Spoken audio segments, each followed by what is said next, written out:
একদা কমলপুর নামে একটি গ্রামে একজন কৃষক বসবাস করত। তার 3 ছেলে ছিল এবং 3 ছেলের মধ্যে কোনো বনিবনা ছিল না। তারা সর্বদাই ঝগড়াঝাটি করত। আমি এই তিন ভাইয়ের মধ্যে কিভাবে একতা আনবো ভগবান?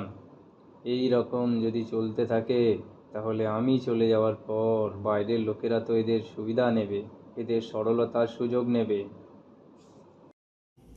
কৃষক 3টি লাঠি জড়ো করে বড় ছেলেকে বলল লাঠির গুচ্ছটা ভেঙে দেখাতে। বড় ছেলে অনেক চেষ্টা করেও লাঠির গুচ্ছটাকে ভাঙতে পারল না। তারপর কৃষক মেজ ছেলেকে লাঠির গুচ্ছটা দিল, কিন্তু মেজ ছেলেও ভাঙতে পারল না। এবং সব শেষে ছোট ছেলেকে লাঠির গুচ্ছটা দিল, কিন্তু সেও ভাঙতে পারল না।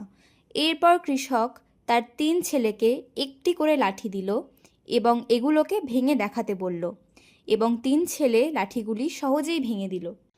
দেখলে তো, তোমরা যদি এমনভাবে মিলেমিশে একসাথে থাকো তাহলে কোনো শত্রুই তোমাদের কখনো কোনো ক্ষতি করতে পারবে না। আর যদি তোমরা পরস্পরের মধ্যে কেবল ঝগড়া বিবাদ করতে থাকো তাহলে শত্রুরা তোমাদের একাকিত্বের সুযোগ নেবে এবং তোমাদের সমস্ত কিছু ছিনিয়ে নেবে। মনে রেখো, একতাই বল।